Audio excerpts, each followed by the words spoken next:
இப்போ வரைக்கும் எல்லா விஷயமும் அம்மாக்கு தெரியாம நான் எதுவுமே பண்ண மாட்டேன். அவங்களும் வந்து ஏதோ ஒரு விஷயம் அப்படி ஏதோ இம்பார்ட்டன்ட் இருந்தா first she will call me.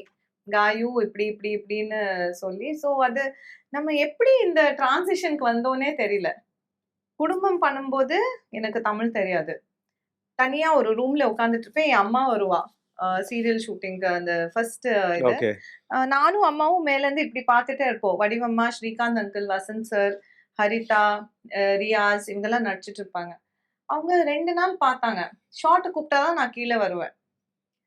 அவங்க 2 நாள் என்னையும், என் அம்மாவையும் பார்த்தாங்க. 3வது நாள் என் அம்மாவ கூப்பிட்டாங்க. என்ன கூப்பிடல. அம்மாவ கூப்பிட்டாங்க. "இங்க வாங்க" அப்படின்னாங்க. என் அம்மாவுக்கும் தமிழ் தெரியாது.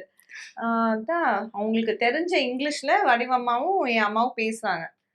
"வை யூ ஆர் கம்மிங் ஹியர்?" அப்படின்னா. "இல்ல my daughter is alone." "Alone?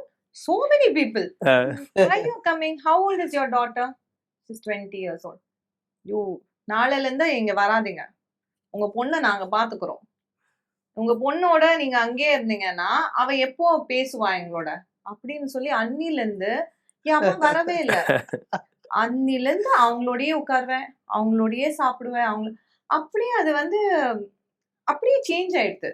எங்க லைஃபே வந்து அந்த எனக்கு என்னன்னா வடிவுக்கரசி, ஸ்ரீகாந்த் அங்கிள் எல்லாரும் லெஜெண்ட்ஸ். அவங்க கிட்ட எப்படி பேசுறது எனக்கு அப்படியே நடங்கும். ஆனா அது அப்படியே ஒரே அந்த ஒரு இதுல வந்து இன்சிடென்ட் மாத்திருச்சு இல்லையா அப்படி? மாத்திட்டாங்க. இப்போ நான் என்ன வேணாலும் பேசுவேன். இன்ஃபாக்ட் சம்டைம்ஸ் அம்மா கரெக்ட்டா சாப்பிடலன்னா நான் திட்டுவேன். என்னம்மா நீங்க இப்படி உடம்ப பாத்துக்க மாட்டீங்க. So it's all changed. இந்த இதே சேஞ்ச் மாறிடுச்சு. ஆயிடுத்து.